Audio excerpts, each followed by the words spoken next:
അപ്പം നമ്മളൊരു അനുഭവത്തിൽ തുടരുകയാണ്. നമുക്ക് അനുഭവത്തിൽ തുടരാൻ സാധിക്കണം. ഈ അനുഭവം എന്ന് പറയുന്നത് നമ്മുടെ ഹൃദയത്തിൻ്റെ സ്പന്ദനവുമായിട്ട് കണക്റ്റഡ് ആണ്. ഹൃദയത്തിൻ്റെ സ്പന്ദനത്തിന് വേരിയേഷൻ വരുമ്പോഴാണ് അനുഭവത്തിന് മാറ്റം ഉണ്ടാകുന്നത്. അപ്പോഴാണ് നമ്മുടെ ക്ലാരിറ്റി പോകുന്നത്. അതായത് ഹാർട്ടിൻ്റെ ബീറ്റിംഗ് ഇങ്ങനെ ഹൃദയത്തിൽ പോവുകയാണ്. അപ്പോൾ നമുക്ക് ഒരേ അനുഭവത്തിൽ നിൽക്കുകയാണ്. അപ്പോൾ നമ്മുടെ സെൻസ് ഓർഗൻസ് എല്ലാം നമ്മൾ കോർഡിനേറ്റ് ചെയ്ത് വെച്ചിട്ടുണ്ടെങ്കിൽ ഈ അനുഭവം ഇങ്ങനെ തുടർച്ചയായിട്ട് പോകും. പക്ഷെ നമ്മുടെ ഉള്ളിൽ ഉപബോധ മനസ്സിൽ വ്യത്യസ്തമായിട്ടുള്ള ഒരുപാട് ഇംപ്രഷൻസ് കിടപ്പുണ്ട്. ഈ ഇംപ്രഷന് വേണ്ടിയിട്ട് ശരീരം മാറും. മനസ്സിലായോ? ബോഡി ജഡത്തിന് അതിന് വേറെ ഒന്നും ചെയ്യാൻ പറ്റത്തില്ല. അതിനകത്തുള്ള ഫോർമാറ്റ് ചെയ്തിരിക്കുന്ന സോഫ്റ്റ്വെയർ പറയുന്ന പോലെ ശരീരം മാറും. പക്ഷേ ഇതിനകത്ത് കൈകാര്യം ചെയ്യുന്ന ആരും നമ്മളാണ്. ഞാനെന്ന് പറഞ്ഞ അവസ്ഥ അതിൻ്റെ കപ്പാസിറ്റി ഏറ്റെടുക്കണം. മനസ്സിലായോ? ജഡത്തിൽ കുറേ മെമ്മറി ഉണ്ട്. ആ മെമ്മറി ഇതിനെ കൈകാര്യം ചെയ്യാൻ തുടങ്ങിക്കഴിഞ്ഞാൽ ഇപ്പൊ നമ്മൾ കുറെ കാലം ഇതിങ്ങനെ ശ്രദ്ധിക്കുമ്പോൾ ഈ പറഞ്ഞ മെമ്മറീസ് ഒക്കെ ഡിസോൾവ് ആയി പോകുന്നതാണ് പറയുന്നത്. ഒരു സംശയം വേണ്ട. മനസ്സിലായോ? അതിന് ഊർജം കൊടുക്കുന്നില്ല. അതിന് അതിന്റെ ഫ്ലോയ്ക്ക് അവിടെ ഇത് കൊടുക്കുന്നില്ല. ഇപ്പൊ നമ്മളിപ്പോ എക്സ്പാൻഷൻ കോൺട്രാക്ഷൻ ശ്രദ്ധിക്കുമ്പോഴും ഈ തോട്ടുകളൊക്കെ കടന്നു വരുമ്പോ ആ തോട്ടിന് ഇമ്പോർട്ടൻസ് കൊടുക്കാണ്ട് എക്സ്പാൻഷൻ കോൺട്രാക്ഷനിൽ ഉറച്ചു നിൽക്കുക എന്നുള്ളതാണ്.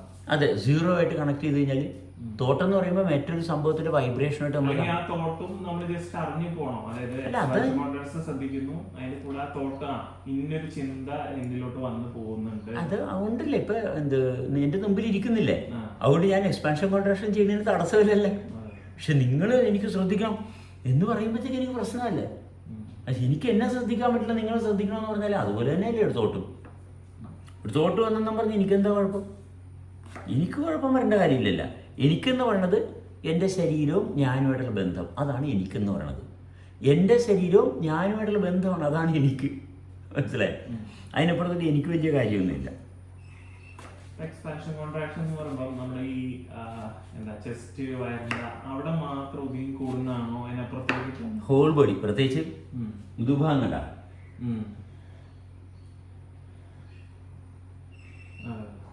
ഇതിങ്ങനെ തലവരെ വരും.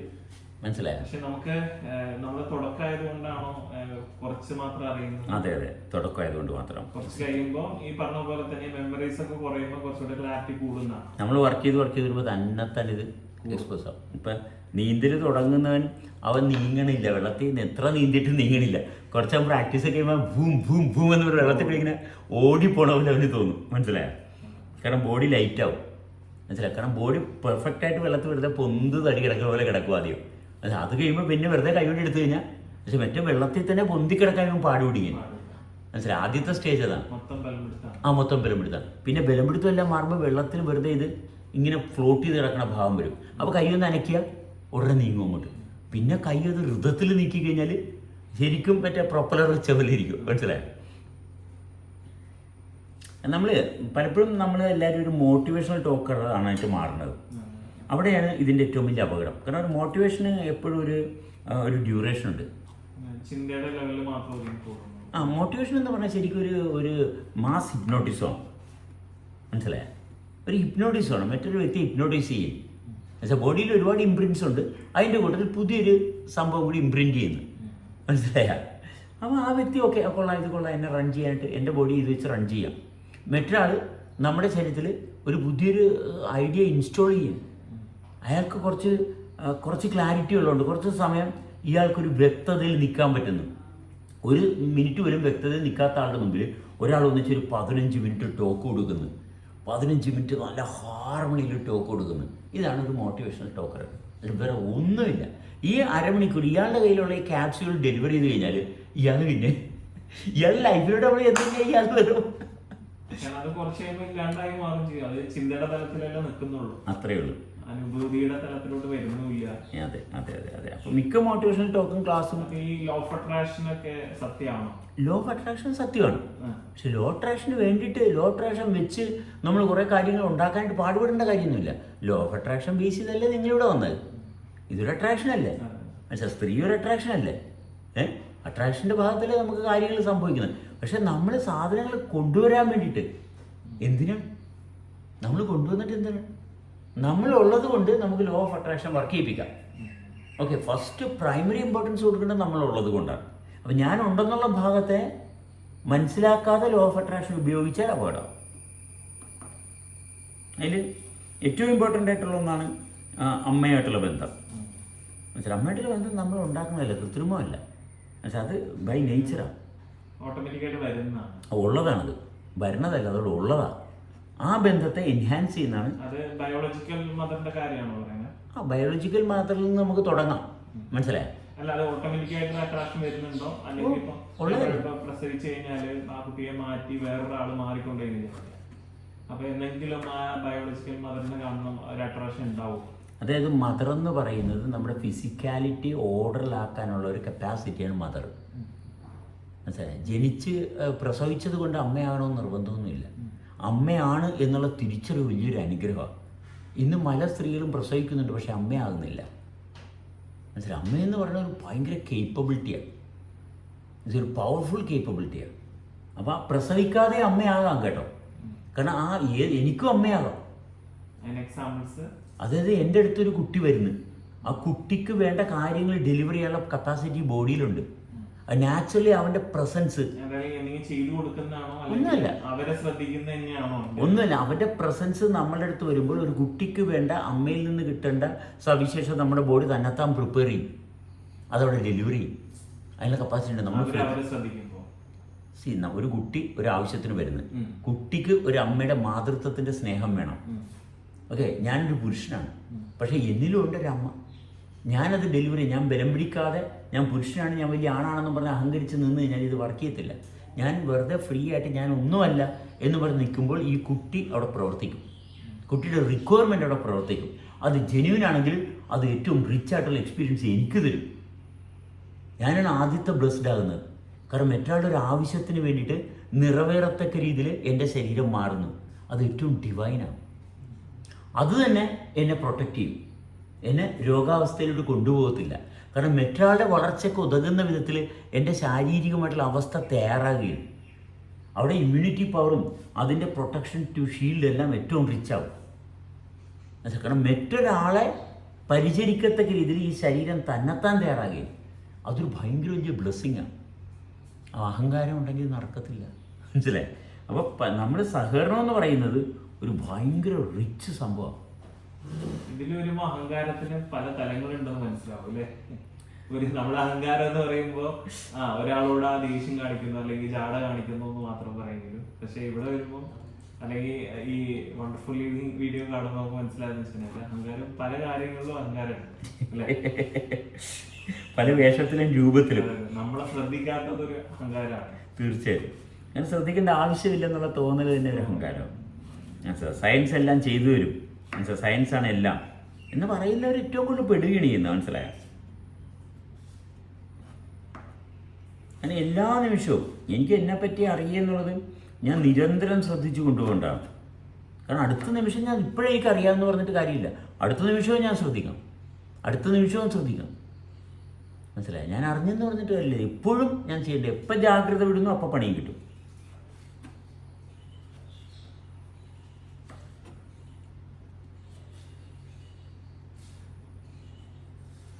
വെള്ളമായിട്ടുള്ള ബന്ധം തന്നെ വലിയൊരു ഐശ്വര്യമല്ലേ? കാരണം ശരീരത്തിൻ്റെ ഒരു നല്ലൊരു ഭാഗം വെള്ളമല്ലേ? ശരീരത്തിൻ്റെ നല്ലൊരു ഭാഗം വെള്ളമാണ്. ഇപ്പോൾ വെള്ളത്തിനൊരു സ്വഭാവമുണ്ട്. വെള്ളത്തിൻ്റെ സ്വഭാവമായിട്ട് പോകണോ അതോ ജീവൻ്റെ സ്വഭാവമായിട്ട് അതിനെ മാറ്റണം? അങ്ങനെ വെള്ളത്തിനൊരു സ്വഭാവമുണ്ട്. വെള്ളത്തിൻ്റെ സ്വഭാവം എന്താ? ചൂടായാൽ ആവിയാവും, തണുത്താൽ ഉറക്കും. അപ്പോൾ വെള്ളത്തിൻ്റെ സ്വഭാവമായിട്ട് നമ്മൾ നിന്ന് കഴിഞ്ഞാൽ എങ്ങനെ ശരിയാവും? അതിനെ നമ്മൾ ജീവൻ്റെ സ്വഭാവത്തിലോട്ട് മാറ്റി ചെയ്യണം, കൺവേർട്ട് ചെയ്യും. അതാണ് വിവേകം, ജീവിതം. അല്ലെങ്കിൽ വെള്ളത്തിൻ്റെ സ്വഭാവത്തിൽ പെട്ടു.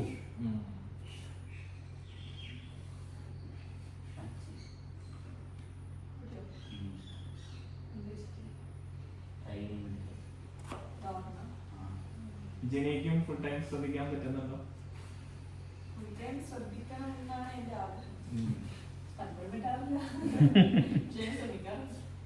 ഞാനും ചില സമയത്ത് ഇങ്ങനെ വിട്ടുപോകാം. പക്ഷെ ഇവിടെ എങ്കിലും പറ്റിയ സാഹചര്യമല്ലേ, എപ്പോഴും ശ്രദ്ധിക്കാൻ പറ്റിയ സാഹചര്യമല്ലേ? പക്ഷെ നമ്മള് നാളുള്ള ഒരു ഹാബിറ്റ് ഉണ്ടല്ലോ അവിടെ സ്ട്രോങ് ആയിട്ട് നിൽക്കാൻ, അത് ചിലപ്പം ഫുൾ ചെയ്യും. ചിലപ്പം മൊബൈൽ ഫോണൊക്കെ നോക്കുന്ന സമയത്ത് മൊബൈൽ ഫോൺ നോക്കുമ്പോ തീരെ ഇല്ല. നമ്മള് വേറെ ലോകത്തോട്ടാണ് പോവാണ് അല്ലേ? ഞാൻ പലപ്പോഴും ഓർമ്മ വരുമ്പോ ശ്രദ്ധിക്കാൻ നോക്കും. അപ്പൊ മൊബൈൽ അപ്പൊ ഒരു സ്ട്രെസ് വരുന്ന പോലെ തോന്നും രണ്ടും കൂടെ ശ്രദ്ധിക്കുമ്പോ. അതെന്താണത്? അതായത് ബോഡി മാത്രം ഡിസൈഡ് ചെയ്യുക. ജഡത്തിന്റെ ശവത്തിന്റെ സ്വഭാവമാണ്. അത് വേണം ഇത് വേണം. ഞാനെന്നുള്ള ഒന്നല്ലേ ഉള്ളു. ഞാനെന്ന് പറഞ്ഞ അവസ്ഥയായിട്ട് അസോസിയേറ്റ് ചെയ്തിരിക്കുമ്പോൾ സ്റ്റെബിലിറ്റി ആയില്ലേ, വേറെ ഒന്നുമില്ല. അവിടെ തീരുമാനം എടുക്കേണ്ട ആവശ്യമില്ലല്ലോ. അവിടെ ഇത് വേണം അത് വേണമെന്ന് സംശയം. അവർ ശവത്തിൻ്റെ അവിടെ ആളില്ല, ജീവനില്ല.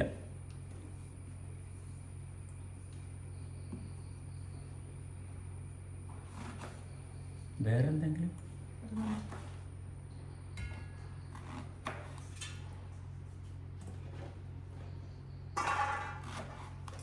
ഷാഫി എന്ന കോഴിക്കോട് പോയിരിക്കുന്നു. ഷാഫിയുടെ വീട് കോഴിക്കോട്. വീട്ടിലോട്ടാണോ പോയിരിക്കുന്നത്?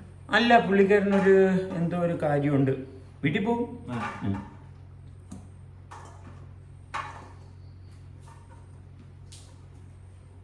കുറച്ച് കാര്യങ്ങളുണ്ട് അവിടെ. എന്താണ് പിന്നെ വേറെ ആളും കൂടെ ലില്യാന അമേരിക്കന്ന്. ഇവിടെ തന്നെ. ഒരേ വൈബിലുള്ള ആൾക്കാരാകുമ്പോ സുഖമാണല്ലേ? അതായത് ഒരേ ഫ്രീക്വൻസിയിലുള്ളതല്ലേ ഒരുമിച്ചിരിക്കത്തുള്ളൂ, അല്ലാത്തവർക്ക് പറ്റത്തില്ല. വരാൻ പറ്റില്ല. ഇവിടെ എല്ലാവരും വരുമ്പോ എല്ലാരും പറയണ ക്യാമറ വരണവരെല്ലാരും സംഭവം കാര്യമൊക്കെ ശരിയാ, കൊള്ളാം, നല്ലതൊക്കെയാണ്. പക്ഷേ എന്നെ അഹങ്കാരായിട്ട് തോന്നുന്നുണ്ടെങ്കിൽ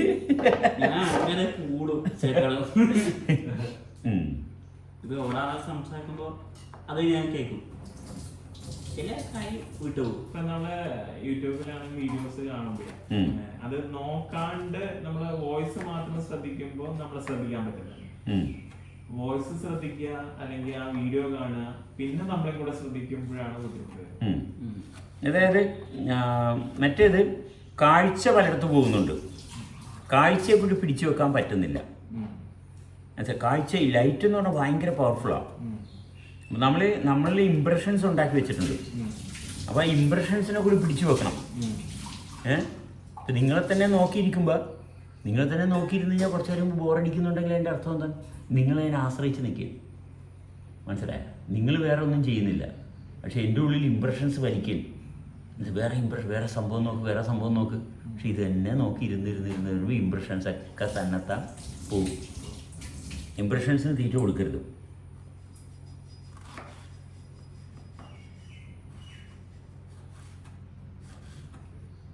വിഭാസന ചെയ്തിട്ടുണ്ടോ? ഞാൻ വിഭാസനക്ക് 2 പ്രാവശ്യം പോയിട്ടുണ്ട്. വിഭാസനക്ക് പോയപ്പോഴാണ് ഞാൻ അപ്പം തന്നെ ചെയ്തിട്ടുണ്ടോ വിഭാസന? ഇല്ല. ഞാനങ്ങനെ സ്പിരിച്വാലിറ്റി അന്വേഷിച്ച് നല്ല രീതിയിൽ കൊണ്ടുപോകാനുള്ള ഭാഗത്ത് പോയത്.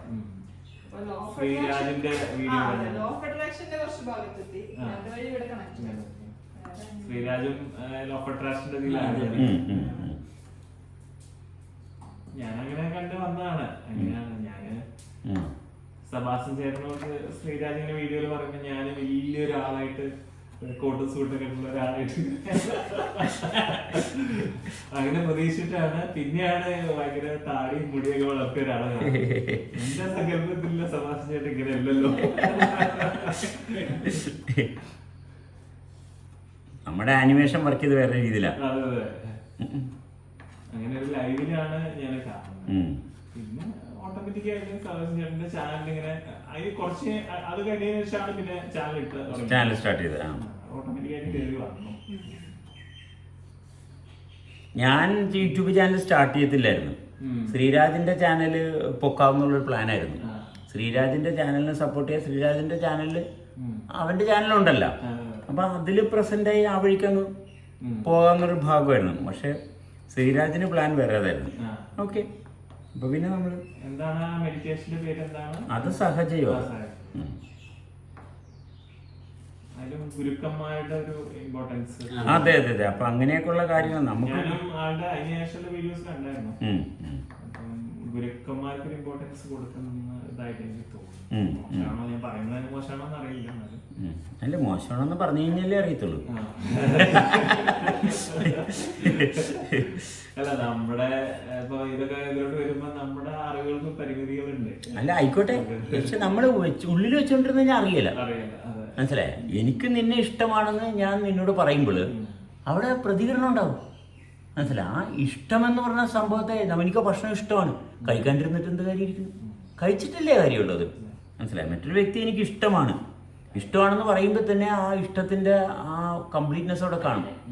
അപ്പം മറ്റാൾ പറയും താമ്പോഴും തനിക്ക് എന്നെ ഇഷ്ടമാണ്, എന്ത് കാര്യമാണ് എന്ന് പറയുമ്പോൾ നമ്മുടെ ഇഷ്ടം അവിടെ തീരുന്നുണ്ടെങ്കിൽ ആ ഇഷ്ടത്തിൻ്റെ ഇത് മനസ്സിലായില്ലേ, ക്വാളിറ്റി അവിടെ തീർന്നു. എൻ്റെ ഇഷ്ടം പോകുന്നില്ല. മനസ്സിലായി? നിങ്ങൾ എന്നെ വെറുത്താലും എനിക്ക് നിങ്ങളോടുള്ള ഇഷ്ടം തീരുന്നില്ല. അതാണ് എൻ്റെ ക്വാളിറ്റി. മനസ്സിലായി? അല്ലാണ്ട് നിങ്ങൾ എന്തെങ്കിലും പറയുമ്പോൾ അടന്നു പോകുന്ന ഇഷ്ടമാകരുത്. വിപാസന ചെയ്തുകൊണ്ട് എനിക്ക് കിട്ടിയെന്ന് വെച്ചാൽ അവിടെ ഇങ്ങനെ ഇരിക്കാൻ സാധിച്ചു. ഒന്ന് ഇരുന്ന് ഞാൻ എന്നെ തന്നെ പരിശോധിക്കാനുള്ള ഒരു അവസരമാണ്. നല്ലതാണ്, നല്ല അഭിപ്രായമാണ്. എല്ലാം നല്ലത് തന്നെയാണ്, ഒന്നിനും മോശമായിട്ടൊന്നുമില്ല. ഒരു 10 day കോഴ്സ് ആയതുകൊണ്ട് തന്നെ ഫുൾ ടൈം നമ്മൾ ശ്രദ്ധിക്കുന്നുണ്ടല്ലോ. ബാക്കിയുള്ളതൊക്കെ വെച്ച് നോക്കുമ്പോൾ രാവിലെ ഒരു അരമണിക്കൂർ അല്ലെങ്കിൽ 20 മിനിറ്റ് മെഡിറ്റേഷൻ, പിന്നെ തോന്നിയ പോലെ നടക്കാം. അതെ, ഞാൻ വിപാസന ചെയ്തത് ശരിക്കും ആ ഒരു 10 ദിവസം ഞാൻ എന്നിൽ തന്നെയായിരുന്നു. എന്നുവെച്ചാൽ അവിടെ നിന്ന് ആ ഒരു ഹോളിൽ കയറി ഇരിക്കുമ്പോൾ മാത്രമല്ല, ഫുൾ ടൈം എന്നെ ശ്രദ്ധിക്കുക എന്നുള്ള ഭാഗം തന്നെയായിരുന്നു. ഞാനിത് അറിയണത് വിപാസനക്ക് വന്ന ആൾക്കാർ തന്നെ പറഞ്ഞാണ്, നിങ്ങളിങ്ങനെ നമ്മൾക്ക് ഫ്രീ ടൈം തരുമല്ല, അപ്പോൾ നമ്മളിങ്ങനെ പുറത്തിറങ്ങി നടക്കുമ്പോൾ ഞാനിങ്ങനെ നടക്കുകയാണ്. അപ്പോൾ പലരും ഇതൊക്കെ കഴിഞ്ഞിട്ട് നിങ്ങളെന്താണ്, നിങ്ങൾ നോക്കുമ്പോൾ നമുക്ക് പേടിയാകും. ഞാൻ ആരെയും നോക്കുന്നില്ല. മനസ്സിലായി? ഞാൻ എന്നെ തന്നെ ശ്രദ്ധിച്ച് നടക്കുകയാണ്. അപ്പോൾ മറ്റുള്ളവർ വന്ന് എൻ്റെ അടുത്ത് പറയണത് ഇത് റെസ്പോൺസ് ഇതാണ്, നിങ്ങളെന്താണ് സംഭവം, എന്താണ് നിങ്ങളിങ്ങനെ നടക്കുമ്പോൾ നമുക്ക് നിങ്ങളെ നോക്കാൻ പേടിയാണ്. എന്നുവെച്ചാൽ അവര് അവിടെ വെച്ച് ഉണ്ടായിരുന്നൊരു ഫീഡ്ബാക്കാണ്. അപ്പം ഞാൻ ശ്രദ്ധിച്ചപ്പോൾ എന്താണ്, ഞാൻ എന്നെ തന്നെ ശ്രദ്ധിച്ചു നടന്ന്. അപ്പം അവനവനെ ശ്രദ്ധിക്കാത്തത് കൊണ്ടുള്ള പോരായ്മയാണ് അത്. മനസ്സിലായ? മറ്റുള്ളവർക്ക് ഉണ്ടാകുന്നത് അവിടെ എല്ലാവരും മുമ്പുള്ള പ്രശ്നമാണ്. നമ്മൾ എന്തെങ്കിലും പറയുമ്പോൾ മറ്റുള്ളവർക്ക് അസ്വസ്ഥത ഉണ്ടാകുന്നത് എന്തുകൊണ്ടാണ്? നമ്മളെ കേൾക്കുമ്പോൾ അസ്വസ്ഥത ഉണ്ടാകുന്ന അവരുടെ ബലഹീനതയും. അല്ലാണ്ട് നമ്മളൊന്നും പറഞ്ഞിട്ടില്ല. അതിൻ്റെ പേരിലാണ് ആൾക്കാർ തല്ലാനും എല്ലാനൊക്കെ വന്നതേ. ഞാൻ എന്നെ ശ്രദ്ധിച്ചു. മനസ്സിലായി? അവിടെ ഒരു ലൊക്കേഷൻ, ആ ഒരു ചെങ്ങന്നൂർ മാവേലിക്കരയാണെന്ന് തോന്നുന്നു. ആ ചെങ്ങന്നൂർ അവിടെ എങ്ങാണ്ടാന്ന് തോന്നുന്നു. അവിടെ എല്ലാം ഒരു സെൻറ്ററൊക്കെ ഉള്ളത്. ഞാൻ 2 പ്രാവശ്യം പോയിട്ടുണ്ട്. 10 day കോഴ്സാണ്.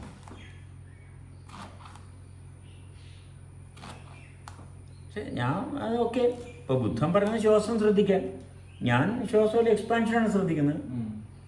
ഈ ശ്വാസം ശ്രദ്ധിക്കരുതെന്ന് പറയുമ്പോൾ എക്സ്പാൻഷൻ നടക്കുമ്പോഴും ശ്വാസം സംഭവിക്കുന്നുണ്ടായിരുന്നു അല്ലേ? എക്സ്പാൻഷനും ശ്വാസം ഒന്ന് തന്നെയല്ലേ? വിശപ്പ് ഭക്ഷണവും ഒന്നാണ്. വിശപ്പും ഭക്ഷണവും രണ്ടല്ലേ? അപ്പോൾ വിശപ്പിനാണ് ഭക്ഷണം കഴിക്കുന്നത്, ഭക്ഷണത്തിന് വേണ്ടിയിട്ടല്ല കഴിക്കുന്നത്, വിശപ്പിന് വേണ്ടിയിട്ട്. അപ്പോൾ വിശപ്പ് തീരുമ്പോൾ ഭക്ഷണം നിർത്തണം. ഭക്ഷണത്തെയാണ് കാണുന്നതെങ്കിൽ അപകടമാണ്. മനസ്സിലായി? അതുപോലെ തന്നെ ശ്വാസം നിർത്തേണ്ട കാര്യമില്ല, തുടർന്നുകൊണ്ടിരിക്കല്ലേ, അനുഭവം തുടർന്നുകൊണ്ടിരിക്കണം. അപ്പോൾ അനുഭവത്തിലൂടെ കടന്നു പോവുകയാണ്. ശ്വാസത്തിൽ നമ്മൾ നിന്ന് കഴിഞ്ഞാൽ പുറത്തോട്ടല്ലേ, ഇത് ഉള്ളിലോട്ടാണ്. മനസ്സിലായി? ശ്വാസം ഉള്ളിലോട്ട് കടന്നു വരുന്നുണ്ടെങ്കിലും ആ ശരീരം പ്രവർത്തിക്കുന്നുണ്ട്, ശ്വാസം കടന്നു വരുന്നത്. ശ്വാസം പ്രവർത്തിച്ചിട്ടല്ല, ശരീരം പ്രവർത്തിച്ചിട്ടാണ് ശ്വാസം വരുന്നത്. മനസ്സിലായി? ഞാൻ ബുദ്ധനോട് ഞാൻ പല പ്രാവശ്യം പറഞ്ഞു, പക്ഷെ അങ്ങനെ കേൾക്കണില്ല. എന്ത്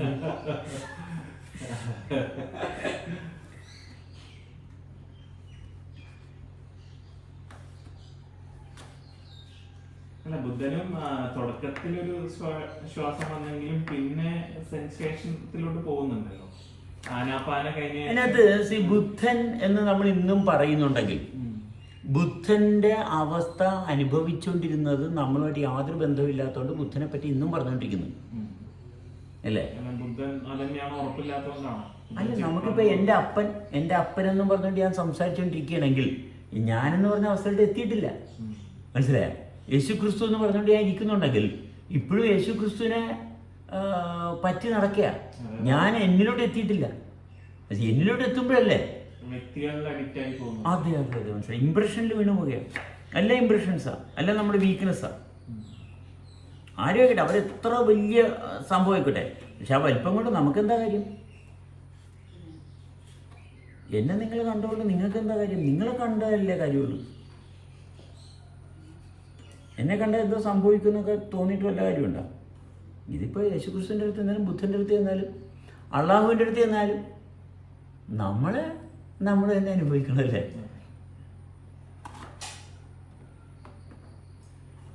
ഇപ്പം നമ്മുടെ ചുറ്റുള്ള ഓറ സത്യമാണ്. ഈ ഇപ്പം നമ്മളിപ്പം ഓരോരുത്തർക്ക് ഇപ്പോൾ ഓറ ഉണ്ടാവും, അത് സത്യമാണോ പറയുന്നത്?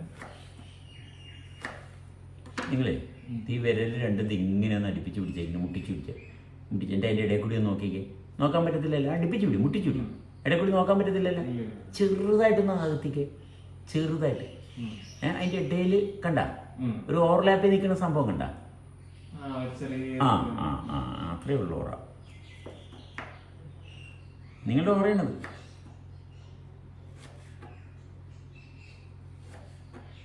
അത്രയേ ഉള്ളു കാര്യം.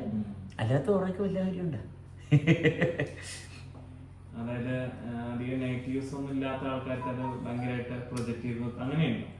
എല്ലാവർക്കും ഉള്ളല്ലേ, ജീവിച്ചുകൊണ്ടിരിക്കുമ്പോഴത്തേക്കും അതിനകത്ത് ലൈഫ് ഫോഴ്സ് വർക്ക് ചെയ്യുമ്പോൾ അതിനകത്തുനിന്ന് പ്രകൃതമായിട്ടുള്ളൊരു വൈബ്രേഷൻ ഉണ്ടാകും അല്ലേ? അത്രയേ ഉള്ളൂ. അല്ലാണ്ട് ഓറയിൽ എന്താ കാര്യം ഇരിക്കുന്നത്? ഓറ ക്ലെൻസ് ചെയ്യണമെന്ന് ആൾക്കാർ പറയും. ഓറ ക്ലെൻസ് ചെയ്യുന്ന ശരീരം പ്രവർത്തിച്ചുകൊണ്ടിരിക്കുകയല്ലേ. നമുക്ക് അനുഭവമുള്ള സ്ഥലത്തല്ലേ എന്തെങ്കിലും ചെയ്യേണ്ടത്. അനുഭവിക്കാത്തൊരു സ്ഥലത്ത് ആരും ചെയ്തിട്ട് നമുക്കെന്ത് കാര്യം? ഞാൻ നിങ്ങളിങ്ങനെ കയ്യൊക്കെ വെച്ച് നിങ്ങൾ അപകടത്തിലായിട്ടാകുന്നത് മനസ്സിലായ? ഞാൻ എന്തോ ചെയ്ത് നിങ്ങളുടെ ജീവിതം രക്ഷപ്പെട്ട് എന്നും പണി കിട്ടിക്കൊണ്ടിരിക്കും അല്ലേ? നമ്മളെ ഈ ലൈറ്റിടാണ് കേട്ടോ നമ്മൾ.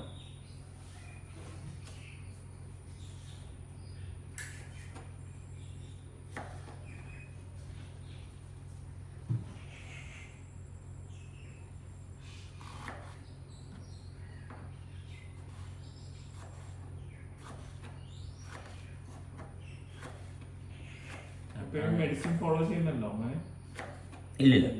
നിർത്തി കംപ്ലീറ്റ് ആ മെഡിസിൻ ഒന്നും കൊടുക്കുന്നില്ല. എക്സ്പാൻഷൻ കോൺട്രാക്ഷൻ ശ്രദ്ധിക്കാൻ തുടങ്ങിയതിനു ശേഷമാണ്.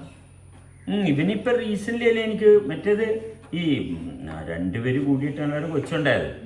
രണ്ടുപേരും തമ്മിൽ ഐക്യമില്ലെങ്കിൽ അതിനകത്തുനിന്ന് ഉണ്ടാകുന്ന കുട്ടികൾക്ക് യാതൊരു വളർച്ച ഉണ്ടാകില്ല, ഒരു വളർച്ച ഉണ്ടാകില്ല. മനസ്സിലായോ? അപ്പോൾ ആരുമായിട്ടും നമ്മൾ പരസ്പരം ചേരുമ്പോൾ അവിടെ പലതും ഉണ്ടാകും. ഈ ഉണ്ടാകുന്നതിനല്ല നോക്കേണ്ടത്. മനസ്സിലായി? ഉണ്ടാകുന്നതിനെ എലിമിനേറ്റ് ചെയ്യുന്നതാണ് കഴിവ്. അപ്പോഴാണ് രണ്ടുപേരും അവിടെ തെളിഞ്ഞ് ഒന്നാകുന്നത്. നമ്മൾ ഉണ്ടാകുന്നതിൻ്റെ പുറകെ പോയി. മനസ്സിലായി? രണ്ടുപേരും കൂടി താമസിക്കുമ്പോഴത്തേക്കും കാശുണ്ടാക്കും, വീടുണ്ടാക്കും, ഇതൊക്കെ ഉണ്ടാകും. കാശും വീടുമാണ് വലുതെന്ന് കണ്ടു കഴിഞ്ഞാൽ അപകടമാണ്. മനസ്സിലായി? ഭയങ്കര വലിയ അപകടമാണ്. മനസ്സിലായി? നമ്മൾ ഒന്നിച്ച് വരുമ്പോൾ പലതും ഉണ്ടാകും. മനസ്സിലായോ? ഇപ്പോൾ ഇവൻ പറയണത് അവന് ഡ്രോൺ വേണം, ജീപ്പ് വേണം, JCB വേണം, ഇങ്ങനെയൊക്കെ ഒരുപാട് ആഗ്രഹങ്ങൾ ഇവനെപ്പോഴും പറയും. നമ്മൾ ശരി മേടിക്കാം, നീ ഒരു ലോട്ടറി എടുക്ക്. അപ്പോൾ ഞങ്ങളങ്ങനെ 25 കോടിയുടെ ലോട്ടറി എടുത്തിട്ടുണ്ട്.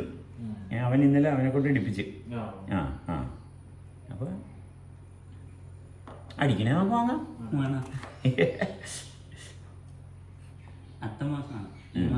അടുത്ത മാസം.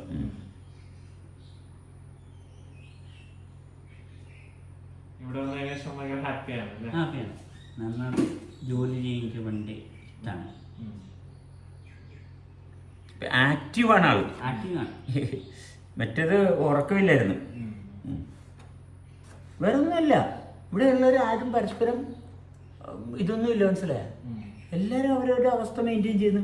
മനസ്സിലായി? ആരും തലയിൽ കയറുന്നില്ല. എന്നെ കൊണ്ടുള്ള ശല്യം മാത്രമേ ഉള്ളൂ. അതാണ് ഞാൻ വീട്ടിൽ ചെല്ലുമ്പോൾ അത്തന്ന് ഞാൻ വീട്ടിൽ ചെല്ലുമ്പോൾ നെയ്വൊക്കെ കാണും. അപ്പൊ ഞാൻ എന്നെ ചിരിക്കും. മറ്റോട് ചിരിക്കുമ്പോ അച്ഛന്റെ ലൈവ് കണ്ട് ഇങ്ങോട്ട് വന്നാണ് ഓട്ടോമാറ്റിക് മൊബൈല്. അപ്പൊ ഓണാടാൻ പറയുമ്പോ എനിക്ക് കേൾക്കാം. ചില ആൾക്കാര് എപ്പോഴും കൊണ്ടാകും, ചില കൈ വിട്ടുപോയല്ലോ. അപ്പോഴും സഫർ ചെയ്യാം. അതെ അതും പാടില്ല. അത് പാടില്ല.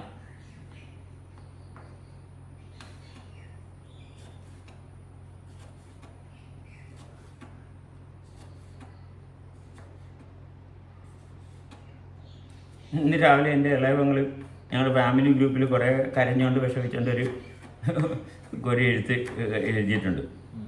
കാലഘട്ടങ്ങള്. എൻ്റെ ഇളയവങ്ങളാണ്, ഞങ്ങൾ 8 പേരാണ്. അപ്പം ഞാൻ അവളോട് പറഞ്ഞു, എടി നീ മൂത്തതാണോ ഇളയതാണെന്നൊന്നും വിഷയമൊന്നുമില്ല, നിനക്ക് ജീവനുണ്ട്. നിൻ്റെ ഹൃദയത്തിൽ നിനക്ക് നിൽക്കാൻ പറ്റുന്നില്ലെങ്കിൽ എൻ്റെ ഹൃദയത്തിൽ നിൽക്കാത്തത് നിൻ്റെ വിഷമം. മനസ്സിലായി? അവനവൻ്റെ ഹൃദയത്തിൽ നിൽക്കണം. മനസ്സിലായി? ഹൃദയം ദുർബലമാണെങ്കിൽ, ഹൃദയം എന്ന് പറയുന്നത് നമ്മുടെ പ്രവർത്തനത്തിൻ്റെ ആകെ തുകയാണ്. മനസ്സിലായി? ഇതിപ്പോ എന്ത് പ്രശ്നം ഉണ്ടായിക്കോട്ടെ, നമ്മൾ നമ്മുടെ എക്സ്പാൻഷൻ കോൺട്രാക്ഷൻ ശ്രദ്ധിച്ചു കഴിഞ്ഞാല് വേറെ ഒന്നിനും ഇമ്പോർട്ടൻസ് ഇല്ലാണ്ടായി. എന്ത് പ്രശ്നമാണ് അന്നാ ഉണ്ടാകാൻ പറ്റുക ഒന്ന് പറഞ്ഞു? എന്ത് പ്രശ്നം ഉണ്ടാകാൻ പറ്റും? നമ്മളെ ശ്രദ്ധിക്കാണ്ട് മറ്റിലോട്ട് പോകുമ്പോഴാണല്ലോ പ്രശ്നം അല്ല, ഉണ്ടാകും. എന്താ പ്രശ്നം ഒന്ന് പറ. ഒരു പ്രശ്നത്തെ പറ്റി അണ്ണ ഒന്ന് പറഞ്ഞു. നമ്മൾ വിചാരിച്ച പോലെ കാര്യങ്ങൾ വരുന്നു. ആ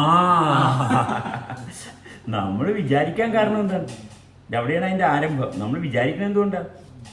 നമ്മൾ ജീവിക്കുന്നത് വിചാരിക്കണം എന്തിനാ? എന്താ വിചാരിച്ചിട്ട് എന്താ കിട്ടുന്നത്? വിചാരം നമ്മളുമായിട്ട് ഇപ്പോൾ വിചാരിക്കുന്നു, ഞാൻ ഭക്ഷണം വെക്കണം. അത് വെച്ച ആവശ്യമല്ലേ? വെച്ചല്ലേ പറ്റുള്ളൂ. അതിന് വേറെ ഓൾട്ടർനേറ്റീവ് ഇല്ല, ചെയ്തേ പറ്റത്തുള്ളൂ. വേറെ ഞാൻ ഉണ്ടാക്കി വെക്കണ കെട്ടിടങ്ങളും കൊട്ടാരങ്ങളൊക്കെ പൊളിഞ്ഞു പോകും. ഞാൻ ഉണ്ടാക്കി വെക്കണതെല്ലാം പൊളി. ഞാൻ ഉണ്ടാക്കാൻ തുടങ്ങുമ്പോൾ തന്നെ കഷ്ടപ്പെട്ടാണ് ഉണ്ടാക്കാൻ തുടങ്ങുന്നത്. നമുക്ക് വേണ്ടത് ജീവിക്കാൻ ആവശ്യമുള്ളത് നമ്മൾ ശ്രമിക്കാവുന്ന കൂടെയാണ്. അതാ, അല്ലാത്ത കാര്യം എന്തിനാണ്? അല്ലാത്ത കാര്യത്തിന് പ്രസക്തി ഇല്ലല്ലോ.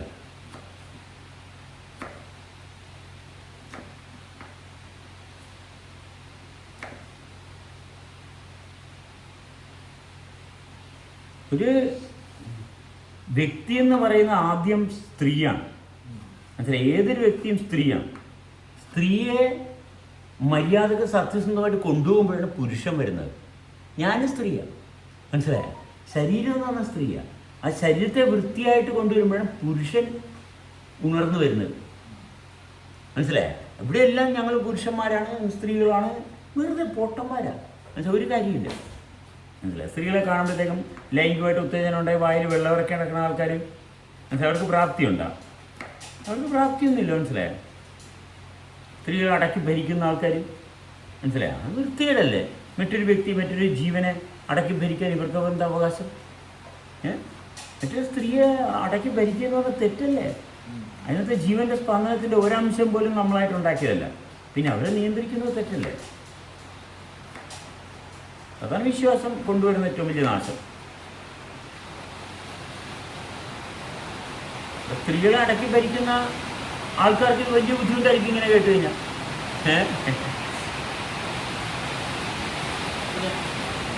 വീക്കായിട്ടുള്ള ആൾക്കാരാണ്. അതെ, അവരാണ് വീക്കായിട്ടുള്ള ആൾക്കാർ. സൗണ്ട്